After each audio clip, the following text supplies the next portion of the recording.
Two dudes with attitudes, let's go.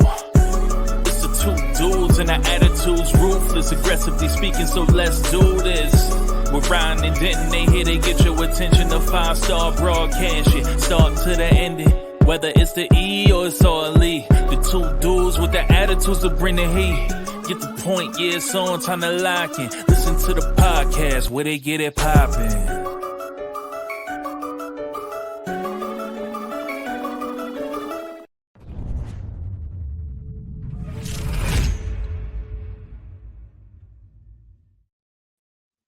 You're listening to Two Dudes with Attitudes, a wrestling podcast, and we are in the AEW weekly edition, and we are going to talk all things Rampage, Collision, Dynamite, and give our segment for a week before we get into the amazingly booked Forbidden Door. But all jokes aside, I thought this was one of the best weeks I've ever seen of AEW, and it makes me sad because rumor has it Dynamite did like barely 500,000 viewers. Yeah. Apparently they got 502,000 viewers in the ratings, which is a record low for AEW.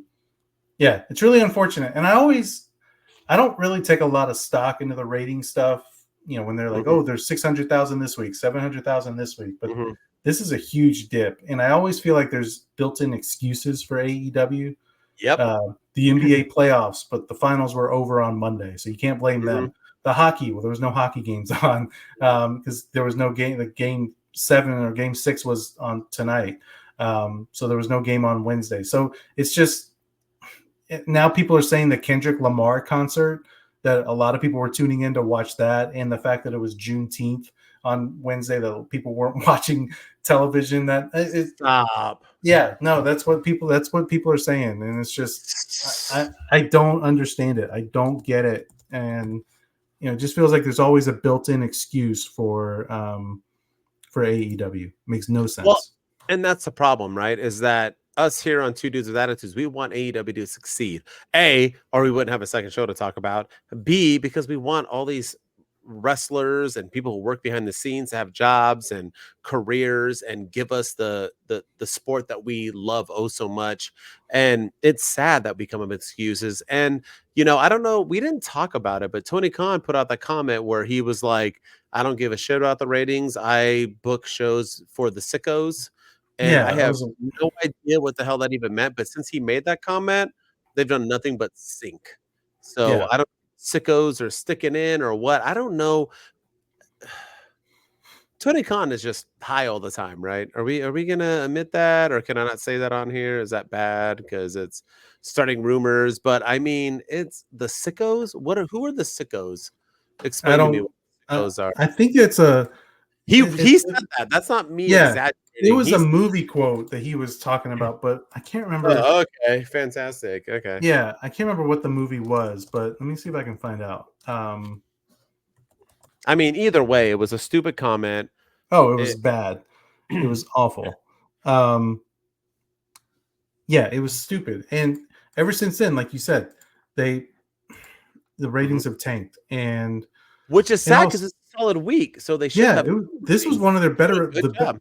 This was one of the best episodes of Dynamite I've seen in a long time. It flowed well. You had a great opening. You had a great closing. You had, you built to your pay-per-view Forbidden Door. But I also think that's the problem. Nobody gives a shit about Forbidden Door. People cared about Dynasty. People cared about Double or Nothing. People cared about the 1-year anniversary of Collision and the 5-year anniversary of Dynamite. Nobody cares about Forbidden Door, especially with what WWE's doing with NXT.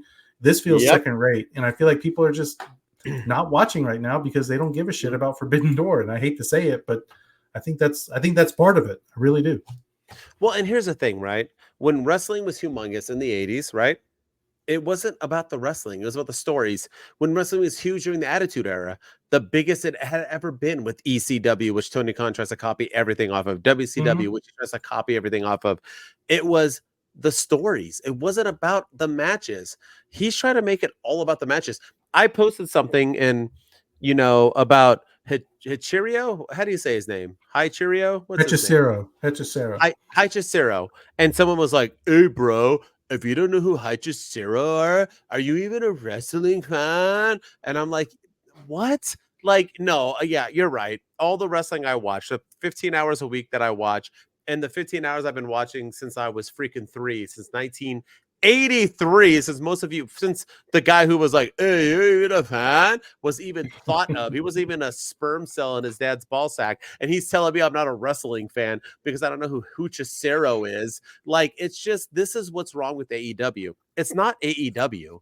What's wrong with AEW is Tony Khan and the fans. They turn everybody off and make people not want to watch it. And it's sad because they've been putting out a good product, and I want to talk about it. So let's talk about it. You ready? This shit they've been putting on, man. F Tony Khan, F the fans. Let's talk about it. Let's go into it. You ready? Yeah, let's do it.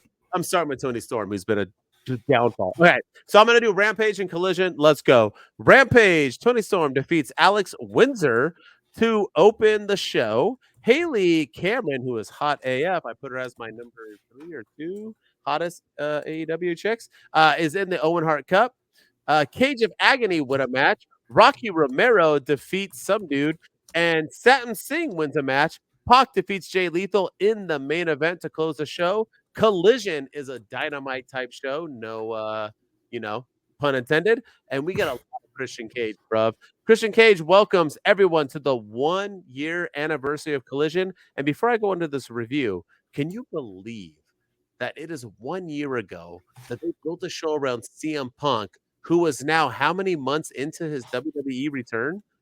Like, how? It'll be a year in November that he's been. They built that whole show around him, and he's been gone forever. Isn't that insane? All right, that's nuts. Yeah. The BCC defeat Leo Rush, Rocky Romero, and TMDK. The Acclaimed out for a promo. Caster was fined by the Young Bucks, but Christopher Daniels says, Tony Khan reversed it. Deonna Purrazzo defeats Thunder Rosa. That's the end of that feud. Hachicero defeats Dalton Castle. Poor Dalton Castle. That guy is so talented. The Patriarchy are out to attack. They celebrate Christian Cage as a great father. No lie. Christian praises the death of Nick's dad. No lie. And says that his dad dying was fantastic because now he's his father. And Nick gives him a Father's Day card, which was written by my son when he was 3 years old. And then Killswitch gives him a painting that was drawn by, I don't know, freaking Michelangelo. Christian hates the painting, loves the card, and Killswitch should do better. Christian owns AEW now, and he's Tony Khan's daddy. His words, not mine. Dante Martin, for some reasons, around, and he defeats Lee Moriarty to make the TNT title ladder match, excuse me. Shane Taylor Promotions is still a thing. They jump Dante after, and Leo Rush makes the save. Sheeta is in the Owen Hart Cup. Kyle O'Reilly wins a match against some random dude. And the House of Black defeat the Bang Bang Gang to earn a chance to wrestle them again later on in the main event. That just means that Tony Khan has finally listened. Eliminator matches are stupid because you never have the people win, but they won. But with that win, after the match, the Patriarchy pop up on the screen, and they want the trios titles, and they have laid out Buddy Matthews, who actually got injured. If you guys can see me, I don't know which injured it is, earlier in the match, and that is to close the show, and that's the Rampage and Collision recap. All right, what do you want to talk about? A lot happened. Yeah. A lot. I did 2 shows. That's 2 shows. So what do you got? Yeah, I mean, I thought both shows were solid. They were. Rampage went fast, man. It was like...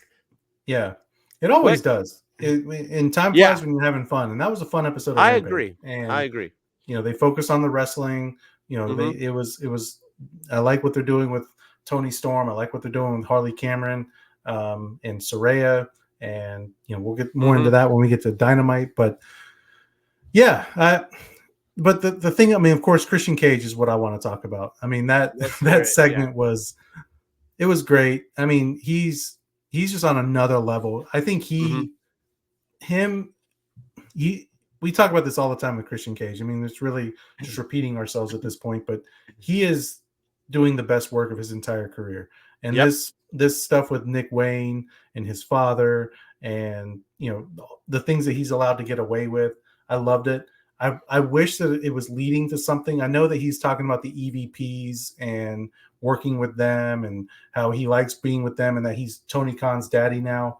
I wish this would lead to something with him and, you know, some of the top AEW guys, maybe Blood and Guts or something, but I don't think it is. I think it's just more, you know, him just talking. But I like this segment. I like, you know, is Kill Switch going to leave the group? Because he keeps saying, why can't you be more like Nick Wayne?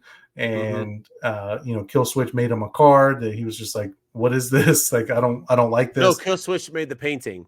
That's right. He made the painting. That's right. And then Nick Wayne made him which a card. was a really good painting. It was pretty cool, actually, of Christian Cage. Yeah. So yeah, I mean, I like what they're doing.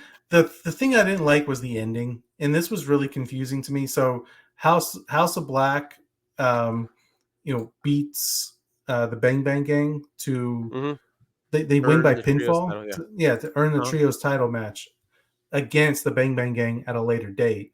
But then but Buddy Matthews is taken out by Christian Cage and his group. So Christian Cage is now feuding with the House of Black. So are they going to get this titles match? Is it going to be a triple threat for the trios? Like, that was the thing I was confused about. And then you have really three heel groups feuding with each other. You have the Patriarchy with Christian Cage, who's probably the biggest heel group in the company, versus the Bang Bang Gang, the biggest heels in the company. And then you have the House of Black, who was just in a heel feud with Adam Aren't Copeland. they also the biggest heels? Yeah, at Double or Nothing. So, you know, who knows, man? But that ending was really confusing to me. It's just, so are we not going to get that match? Are we going to get that match? Is this like is this going to be the Blood and Guts that we're going to get to, and then at All In they're going to get their trios title match or something? Like, I don't know. The ending just really threw me off. Well, and I think it was based. So I don't know if you looked it up, but was Buddy Matthews legit injured or was that fake? Because did they just, like, Buddy Matthews got a knee injury and then they were just like, yo, Christian, get over here and tape this promo. We're gonna have you beat him up. Was that real? Like, or was that all planned? I don't know. Apparently it's according to the dirt sheets, the injury to Matthews was 100% a storyline work. Okay. That makes sense. Yeah. Okay. So apparently it went on to state that the injury was done so Buddy Matthews could return to Australia with his wife, WWE superstar Rhea Ripley, to attend a family event. And there's no word on when he's expected to return to AEW programming. But then why have House of Black win the trio chance if they're not going to have their trio? That's what doesn't make any sense. And then there's people that are coming up with theories on X that they're going to further the feud of Bullet. Yeah, I know. But this is who Tony Khan books for. Maybe those are the sickos that we're referring to. Oh yeah, you're right. But people are saying that they're going to replace Buddy Matthews with Pac, and because Pac has been feuding with the Bullet Club Gold or the Bang Bang Gang, and so the House of Black will now be Brody King, Malachi Black, and Pac against the. I don't because why would that even? Yeah. Okay. I don't know. It doesn't make any sense, but also, again, you talk about missed opportunities, right? Adam Copeland jumping off of that table really screwed everything up, because you had Gangrel come out and help him just to have Christian, who was also part of Gangrel's group originally, the Brood, feud with the House of Black next. Like, it makes, I don't understand it. I don't get what they're doing. I really don't. Me neither. But in all of it, the Christian Cage stuff was amazing.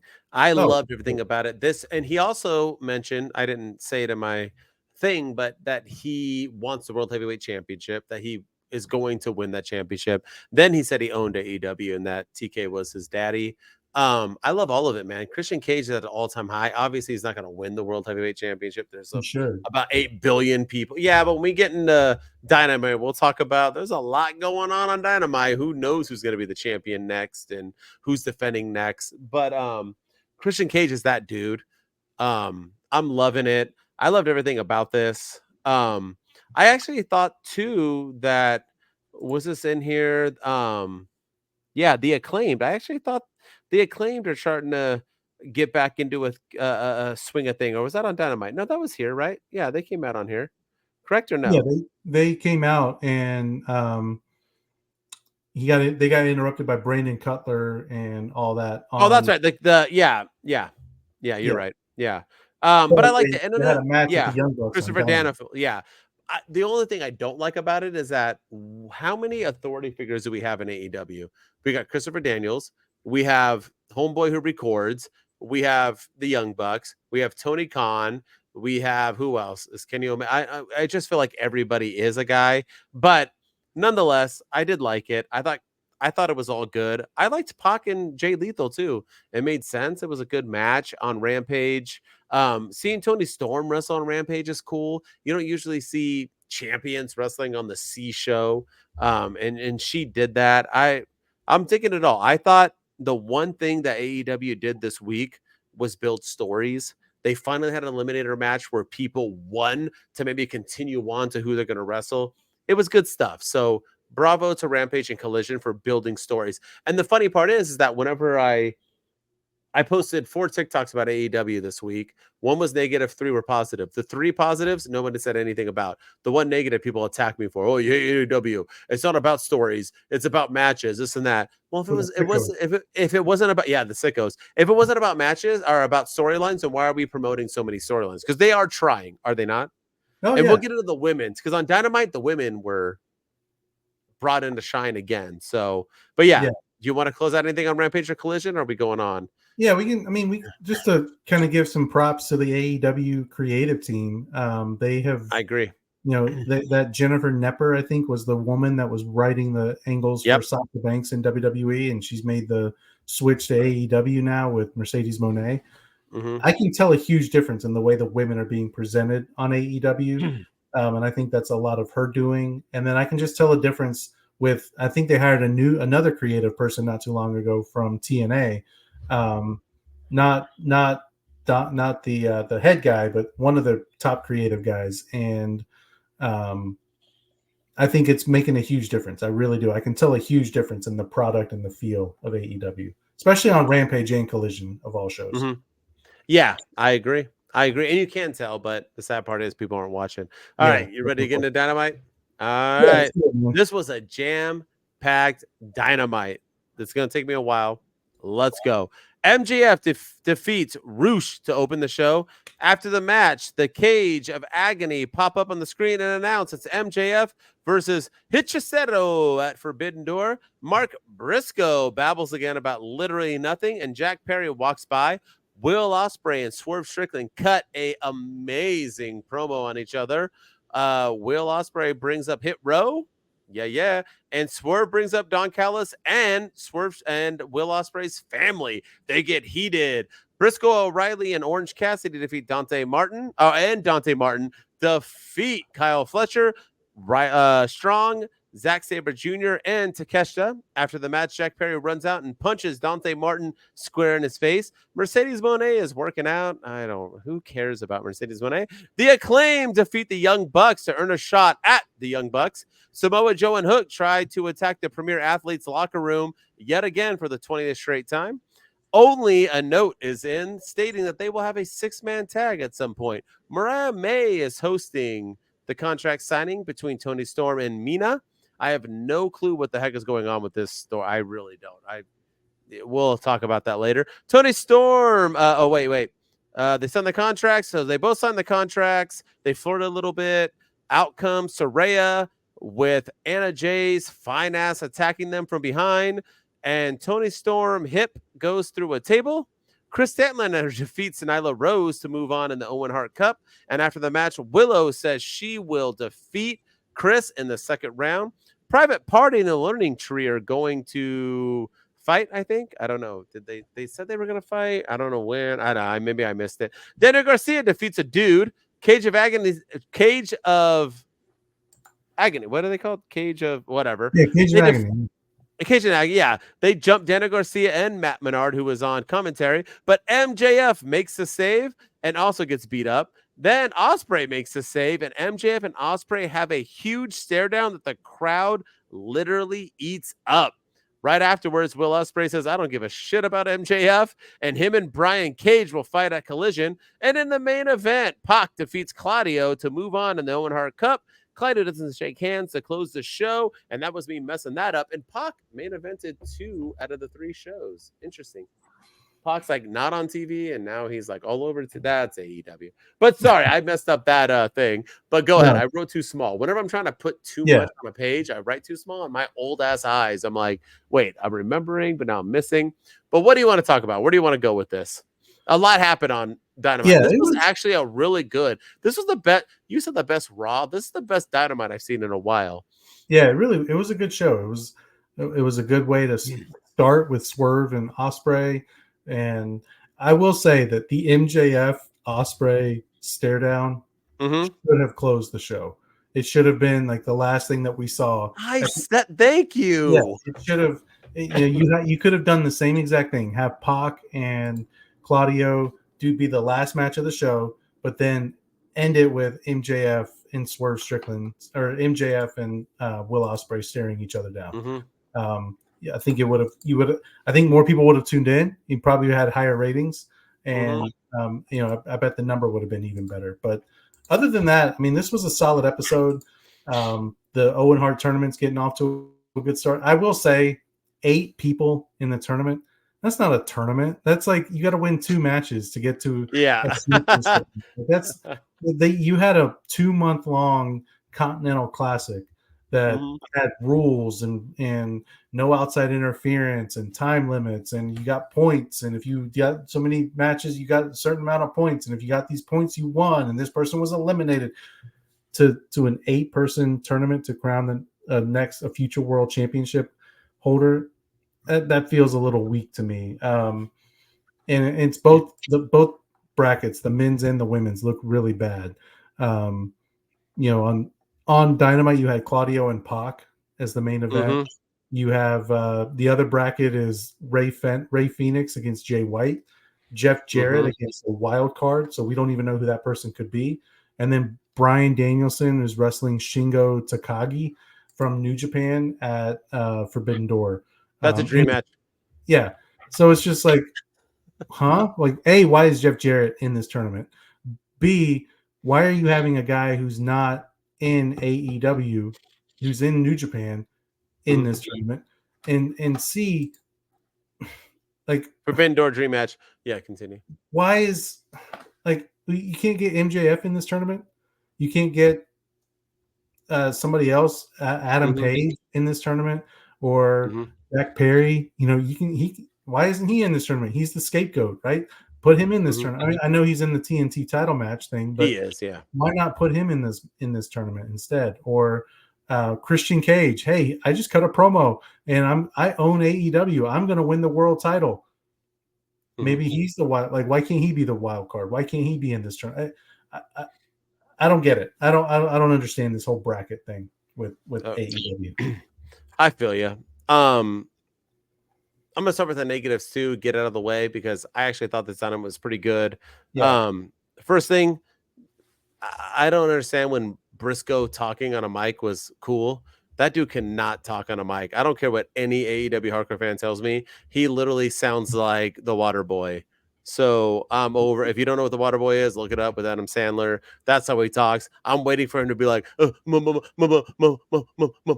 taught me. It's awful. He mumbles. He does nothing. You have people around him who are better at speaking on the mic, and they're giving him chances because Renee Paquette thinks it's cool. I don't know. But other than that, MJF, you have this dude get hyped up between him and Roosh opening up Dynamite, commercial free.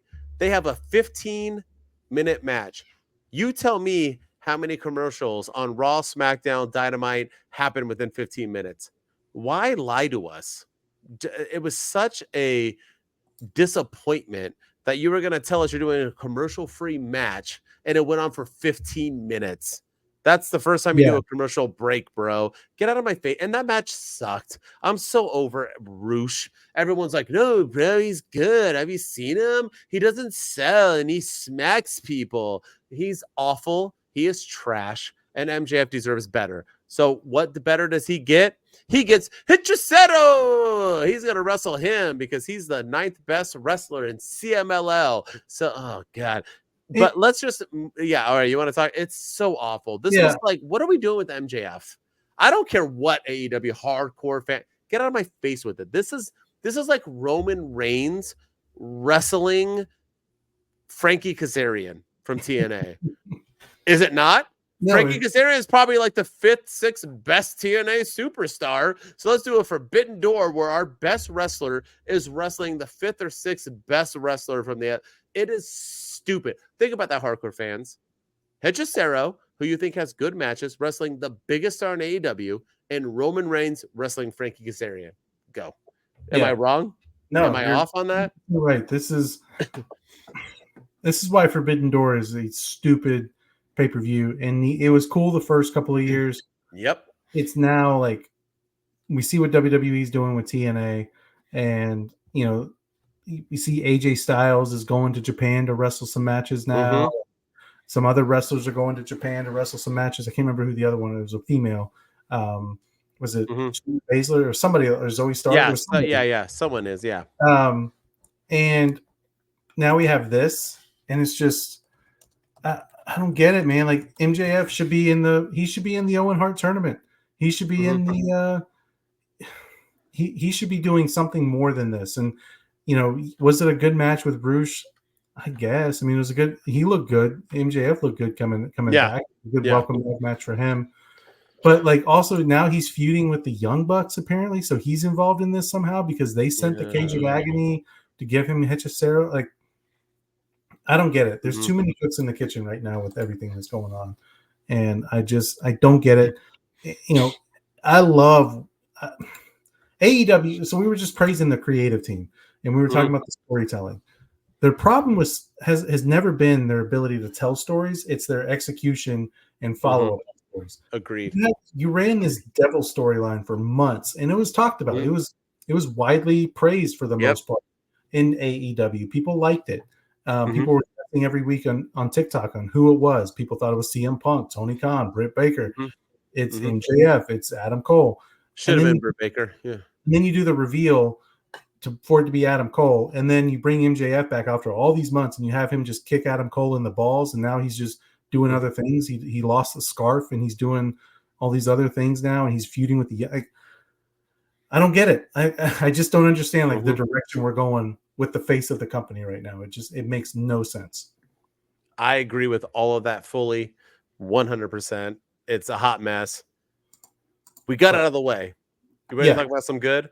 Yes. So we had some good going after that because first things first, Okada, this dude's a treasure, is he not?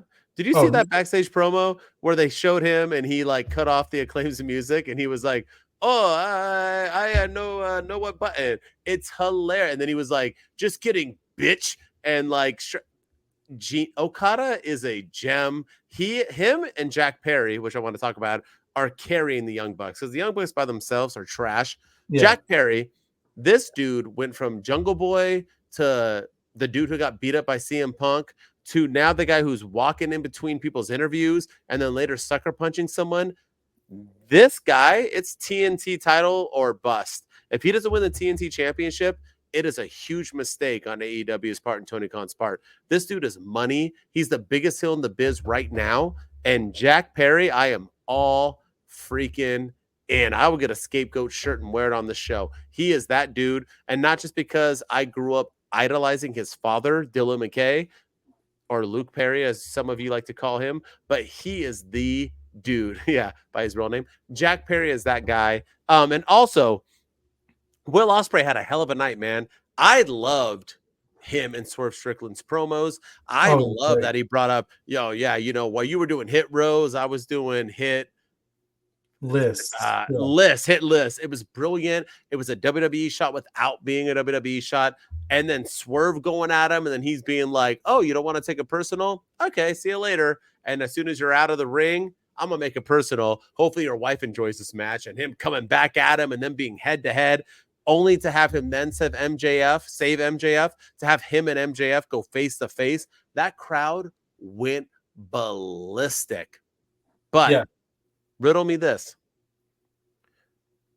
Is Swerve losing to Will Ospreay at Forbidden Door? Because that crowd went ballistic. Why hint at it if you're not going to bring it? Now, nonetheless, MJF and Will Ospreay doesn't have to be for the title. They can headline Wembley without the championship and have Swerve Strickland fight someone else under them. He can fight Christian Cage again for all I care. But are we getting Will Ospreay and MJF at Wembley no matter what, at All In, the end? Is that happening no matter what, title or not?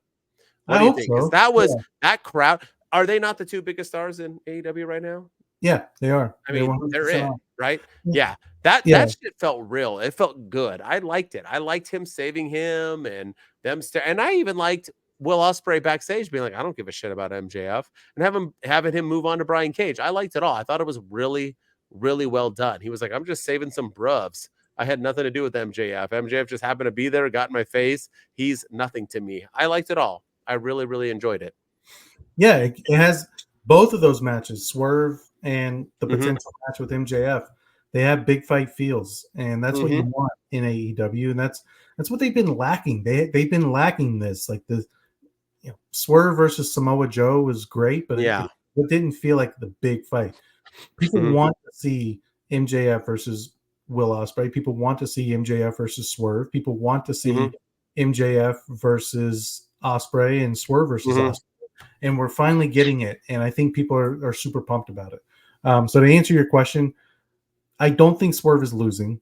I think Swerve is going to hang on to the belt. But I do think we're getting MJF versus Ospreay for the international championship. Because remember, he still has a belt, and it can still. He didn't bring it out at all, so I forgot. But it could be I think it could bring some prestige to the international championship, having two potential, headliners going at it for the international title. Imagine if MJF wins that belt and what he can do with it. We had the Triple B. Maybe we can get the Triple B back, but this time it's for the international ship. So I think it could bring a whole level of prestige back to that title.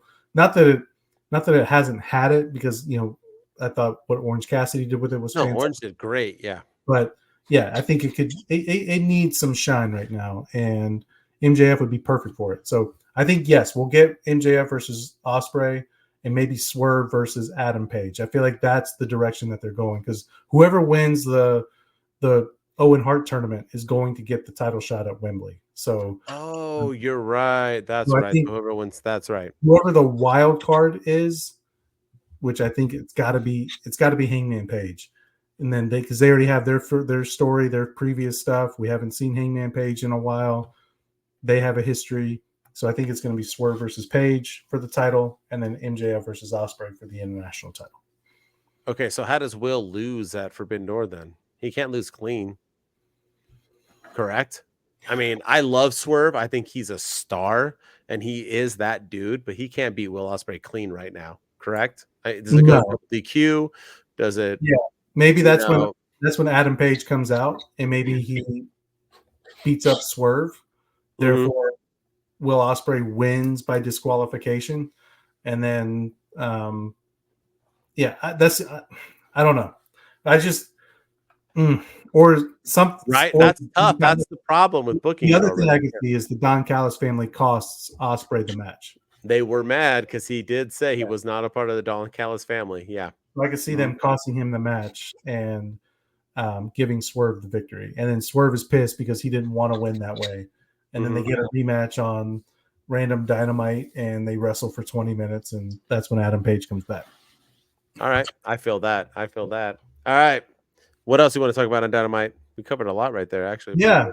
We talked about the Eliminator match on Collision, and how about the Acclaimed winning another Eliminator match? So 2 Eliminator matches. Did we not predict that? We were like, dude, stop having them if you're not going to have them win. All of a sudden now everyone's winning Eliminator matches. Yeah. And this was great. I mean, the Acclaimed are looking like, a great tag team again, and they're kind of climbing back up the ranks. And, I like that they beat the Young Bucks. I really do. I think that was a good win for them. And, does this mean that we're getting the Acclaim versus the Young Bucks at Wembley, which I think is a big match for them as well. So there's a lot we can go off of from here. So I'm super pumped. I like the Acclaimed. I like it when they're clicking on all cylinders. I like it when they're because they just have it, man. They have that it factor, And for whatever reason, Tony Khan has just missed on the booking of the Acclaimed every single year. But they seem to be getting hot again, and now you got a strike. Don't remember. Remember that only like less than a year ago they were the hottest act in AEW. I like the match too. It was very much Caster being injured, off to the side, Bowens being injured with that thigh or knee or whatever he had, and he was selling it big time, and he kept barely kicking out, and then when he couldn't kick out, Max Caster made the save, and it was good television, man. That was a good told match by the Bucks and by the Acclaimed. I thought it was fantastic. The ending was great. I loved it all. So yeah, I was all about that match. I liked it big time. And it's just fun sometimes where you have, I know people say like, oh, you don't need stories. You could tell matches and stories. AEW did both here with them, right? Because they told the story of, can they win and will the Young Bucks move on? Are they at it? But also in the story, can Bowens hang on? And can Caster make the saves? Can Caster survive? And they did. And yeah, I was all for it. I really, really, really liked it. And one last thing I really liked is, once again, the women's division, Ryan. The women's division back, man. They're clicking. They put a lot of praise on them, and I like seeing it all. I want you to help me before we get into our segment. Okay? So they had a picture of Tony Storm versus Mina, and it had fake Mariah May as Tony Storm behind Tony Storm, and then Mariah May regular behind Mina. Mm-hmm. And then she did the contract signing, but Mina was like, I don't care. Is it because Mina has big boobs, or I am so lost. Did I miss something to why Tony Storm and Mina are lesbians now, and why Mariah May is on both sides? And is she gonna like do a double entrance with them where she like runs down with Mina as Mariah May and then runs back up and comes down as Tony Storm? Why did they show her as both in the promo picture? I'm so confused, dude. But with that said, I did like where they were going with it. I like that Saraya came out. I like that, not Sky Blue. Anna Jay. Anna Jay, her fine ass came out. I like it. The women's division with Harley Cameron, I like it. But I'm just confused on what we're doing with Mina and Tony Storm. I am like, what happened to Tony Storm, man? I don't get it. Can you help me, or can you not? I'm just as lost as you are on this. I don't understand. Like, is this like a love triangle? Why are they fighting over each other? Because Mina told Mariah May to, or Tony Storm told, or Mina told Mariah May that she has to choose. She has to choose between one of them. And, Mariah May didn't know what to do. I feel like this is leading to Mariah eventually turning on Tony Storm, but I don't really like that's where they're going. Okay. I don't really like that this is the way that they're doing it. Maybe this is happening. Tony hasn't done anything. She loves Mariah. She even defended her when Mina was like mean to her. She was like, "You do not yell at Mariah May." So why would Mariah turn on her? It's so weird. I don't understand. She said something like, "If you raise her voice like that again, I'll slap your tits off." Or yes, yeah, she did that stupid line. Yeah, it's not like Christian and Killswitch that Christian's been like belittling Killswitch, and it's like, okay, he's gonna turn. Like, Tony's been nice to Mariah May, so why would she turn on her? Yeah, I don't get it. No, but I do agree with you though. Like, none of this is making any sense, but the women are getting their shine. I like that. So is Anna Jay and Saraya and Harley Cameron, are they the outcasts now? Or they're the new ones. Yeah. Mm-hmm. Yeah. So good, but she's not an outcast. But no. But either way, I like that there's a women's faction now, and hopefully they can be booked better than the outcasts were the first time around. I like that. Tony Storm was part of the Outcasts with Saraya and Ruby Soho before, and now she's kind of got this little feud going on in addition to her stuff with Mina and Mariah May. So the women are getting a lot of shine right now, and I'm digging it. And I think the whoever wins the Owen Hart Invitational on the women's side, it's going to be a big moment for them as well, because they're going to get a title shot against probably Tony Storm, most likely at Wembley, and it's going to be a big moment for them. So whether it's Willow Nightingale or anyone else that's in that bracket, it's the women's division, man, it's thriving in AEW. It really is. Yes, it is. I fully agree. All right, that's it, right? I think we covered a lot. We covered a lot of Dynamite. I think that's I think that's anything else on there. it. Yes, it is.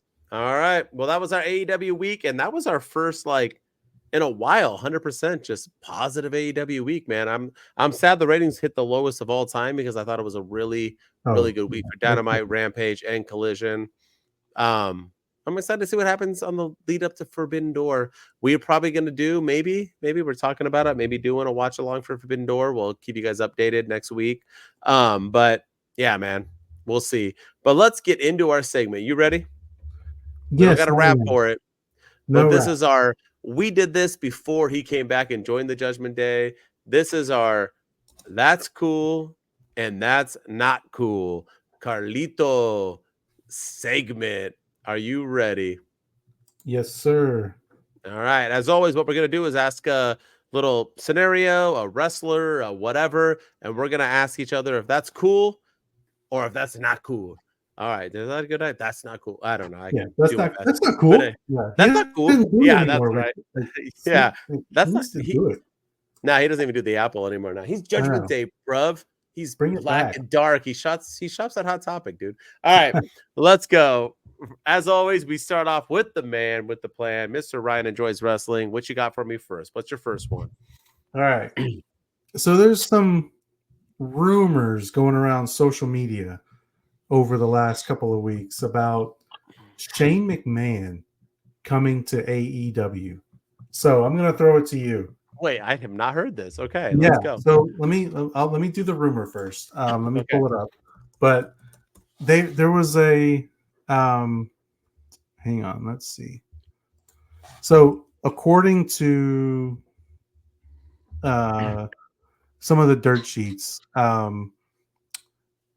so JR has a podcast, Jim Ross. It's called Grilling JR, and he talked about with his co-host Conrad Thompson. And initially, JR gave his opinion on Shane McMahon and said that he'd love to see him in AEW. And in the most recent episode of the podcast, Thompson followed up their discussion by saying that he'd heard from someone reliable that told him that Shane McMahon had inquired with AEW talent about appearing and kicking off a flurry of speculation about the possibility. So apparently, he never reached out to Tony Khan. He just reached out to former ex-WWE talent and said something along the lines like, "Imagine if I showed up on Dynamite." And Edge. Got it. Yeah, probably Edge or Christian or whoever else he worked with. But but it was more or less in passing, like LOL, like what if I showed up on Dynamite? Ha ha ha. But apparently Tony Khan came out and said he's never talked to or met with Shane McMahon a day in his life. So who knows where? But anyway, cool or not cool, Shane McMahon coming to AEW and takes over as the CEO and head of creative, while Tony Khan just handles payroll. Oh, that's super cool, dude. Are you kidding me? Yeah, I would love it. What a slap in Triple H's face, too, because Vince's son leaving during the lowest of the lows for AEW to possibly help take it over and bring it back up. That's surreal. And not only that, but imagine, because when WWE bought out WCW, who was the person you saw was Shane, right? I know you saw Vince and he's like, it's me, I own it, it's mine. But it was Shane who walked out and basically was like, I own WCW, here comes the money. Imagine hearing, here comes the money, money on AEW. That's huge, man. That's cool. All day, every day. I'm all for it. I think it should happen. I really do. I think, I don't think Shane McMahon should take over ownership of AEW. Let that be Tony Khan. I was assuming you were storylining it, but yeah. No, I think he should come in as the head of creative and power, but also go on screen and be like the on-screen authority figure. And but I think, you want to get AEW's ratings up. That's going to get people talking for a good long time about AEW. And I think, why not? What do you have to lose at this point? I agree. All right, I got the same type of one. Are you ready? Yeah, go for it. That's cool or that's not cool. Ricochet signs with AEW. Oh man, I forgot about Ricochet. Well, he's dead. That's cool. Oh. I feel like it's inevitable. I feel like he's going to AEW. I'm kind of at peace with it now. Really? Okay. I just don't think there's a place for him in the WWE in terms of like he's not going to do any better than what he was currently doing. And I feel like in AEW he would be featured a little bit more. He could probably have the match with Will Ospreay and have a high flying match that everyone would love that gets 5-star ratings. And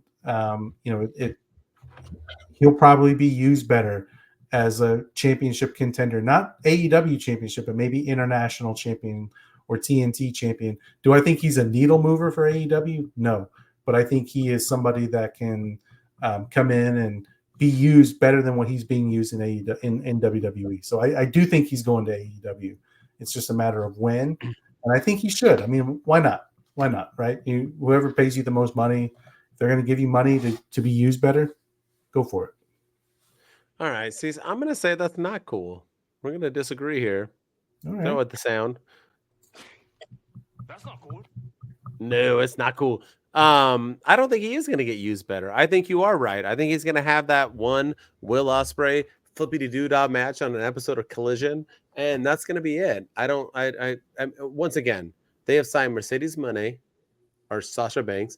They have signed Adam Cole, Edge, CM Punk, who else big stars who are all bigger than Ricochet and have felt miserably in AEW. I don't see it happening. His fiance / fine ass fiance, who he's going to get married to, and I'm assuming is going to impregnate instantly, is working in WWE. Why would you leave?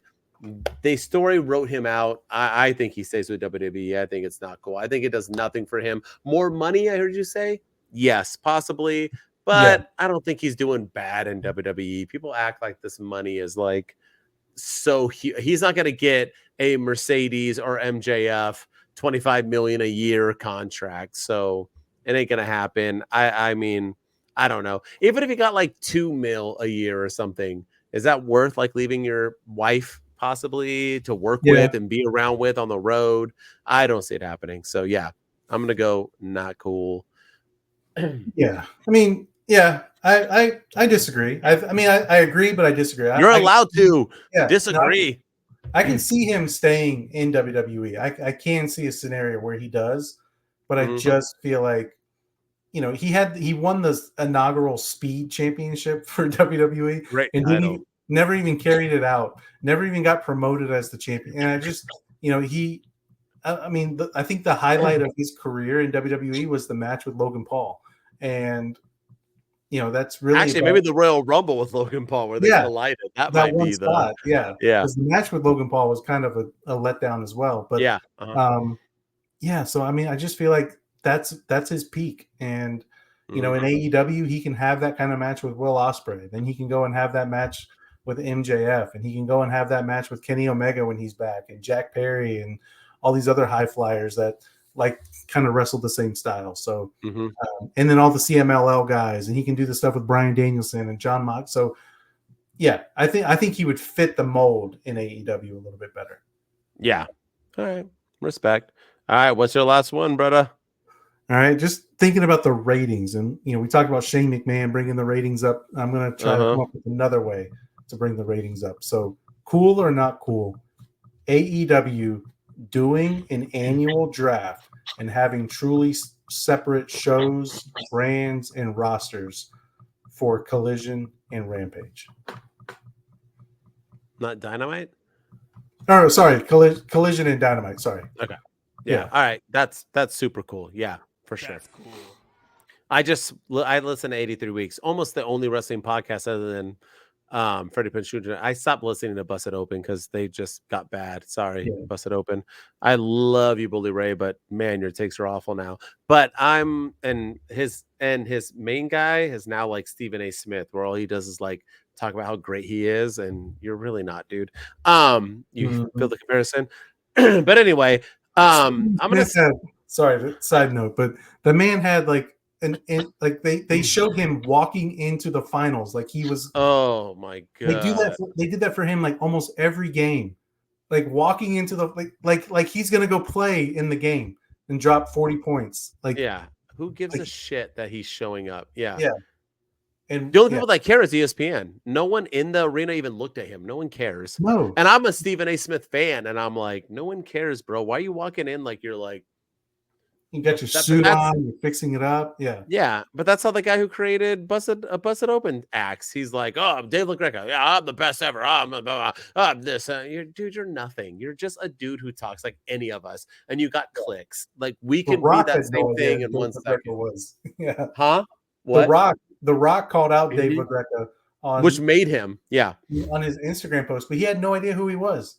He was like, "You don't give that guy a podcast. You give him." I can't remember what he said, or a bathrobe or something. Yeah, nobody. He's a no. Yeah, exactly. But anyway, back to it. Yeah, I think for sure. I listened to 83 Weeks. Bischoff, it was asked a question if he should have separated Thunder and Nitro, and he said, yeah, that was the plan, and one was going to be WCW, one was going to be NWO. I think that's how it always should be. I think WWE, although they're already breaking that with SmackDown coming up, because I know a whole bunch of Raw guys are going to appear, it's stupid. Like, just brand split it. It's okay. You have so much talent. It helps with the stories. It helps the push 100%. And I think that's what they wanted to do when they signed CM Punk, and now they just really haven't committed to it, and I think they do. I think they need to have, you're on Collision and Rampage, and you're on Dynamite, and I think that's how it should be split up, and I think that'll help. I think it'll help with stories, and I think if Tony Khan wants to continue to ruin AEW, keep him on Dynamite and have somebody else, Bryan Danielson or Dino Bryan, whoever, is somebody else run the creative of Rampage and Collision. Yeah. That's what I think.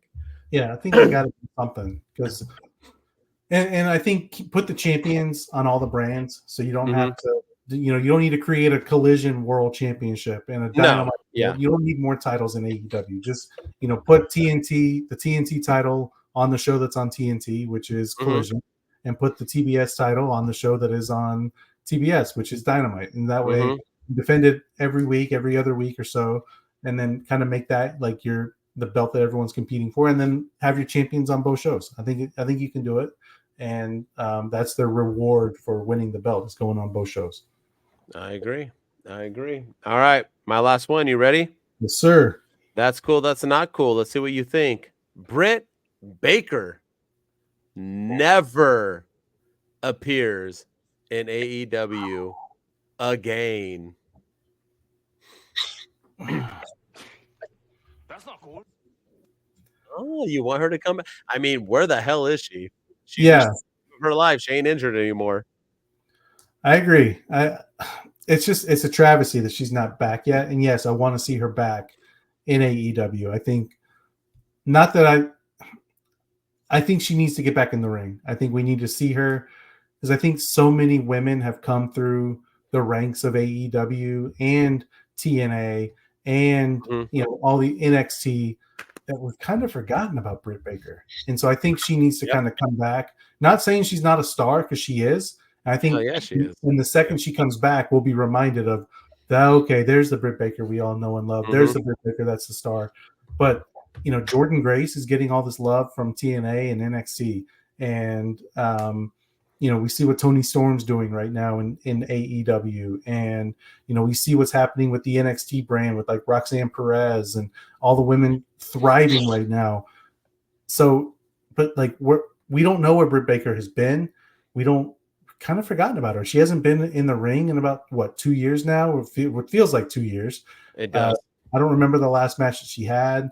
I don't remember the last feud she had. I don't remember the last promo she had. So I think she needs to come back to AEW, wrestle, and have like have a gimmick, wrestle a couple of matches, and let us show the world of who she is, remind us of who she is, and whether that's to write out her contract in AEW before going somewhere else.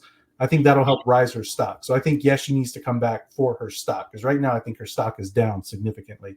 Whether it's her fault or creative's fault, Tony Khan's fault, AEW's fault, whoever's fault it is, it doesn't matter. I just feel like we've kind of forgotten about Britt Baker and we need her back ASAP. Well, I agree with you in that aspect that, yeah, she needs to build her stock, but I don't know contract wise, but I think her and Adam Cole, I've been saying this forever, are going to WWE. And I think if you're not using her now and you haven't been using her, and she's smoking, she was always smoking hot, but now she's super. I don't know if you've seen her Instagram. She is like killing it in the weight room or whatever the hell she's doing. She's lost a ton of weight. She's getting muscular. She just looks like outstanding. I think she needs to go to WWE and let Adam Cole follow shortly after. So I'm going to say that's cool. I think we should no longer see her. I don't think Tony Khan deserves to have her in there anymore. And she's the biggest. She is, I will die on this. She is the Charlotte Flair of AEW. Yeah. She is that girl, that person. And since he hasn't had her in, and I mean, there's probably AEW hardcores who listening to this who going like, well, she did this, or this is why. But I don't think there's an excuse. I think there's no reason why Britt Baker should not be on television for the past 6 months. The women's division is cooking. Why not have her help? So yeah, I say let her be. Let her be. Let her be. As the Beatles say, let her be. Let her be. Let her move on to WWE and let Adam Cole follow, because what the hell has he done? He got kicked in the ding ding all the way. Hey, you know who else got kicked in the ding ding and went to WWE? William Regal. Why not let Adam Cole be the next one? Everybody gets kicked in the ding ding. Yeah. But anyway, all right. Adam Cole's got to get healthy. He's another one who his stock has dropped significantly as well. I mean, apparently he's out of shape in AEW too, and that's been a big thing for him. You've seen him.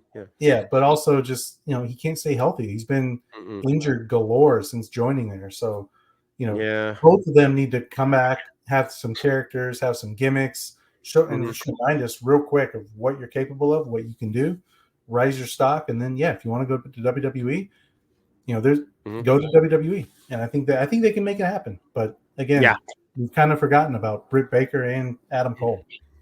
For sure, especially as MJF came back and is not talking about him at all. So disappointment. But all right, well, that's our AEW edition of Two Dudes with Attitudes of Wrestling podcast.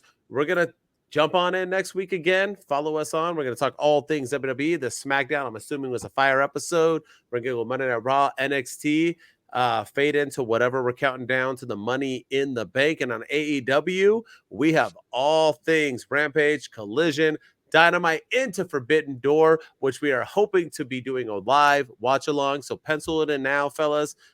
And ladies, probably all ladies, if you want to see us on a watch along for Forbidden Door, basically start getting your little calendars ready, because we're probably going to do it, but we'll announce it next week.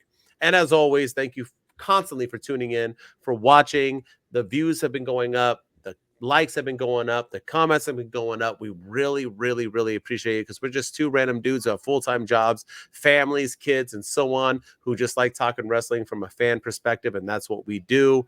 If you want to hear me and only me and not this sexy man next to me, HBD Denton on all social media. You can hear me do a bunch of top fives. Please get on it, because I get 0 views on all of it. So let's get some people out there listening. And as always, I am with my brother from another mother himself. Is Ryan Enjoys Wrestling. Go follow me on all the social platforms as well. Go hit us up on TikTok at Two Dudes with Attitudes. We're at Two Dudes PC on X. And then if you're listening to us on Apple, Spotify, audio podcasts, anywhere, we appreciate all the love and support. Go drop us a rating and review and tell us what you think of your favorite two dudes out there, that and show us some love there.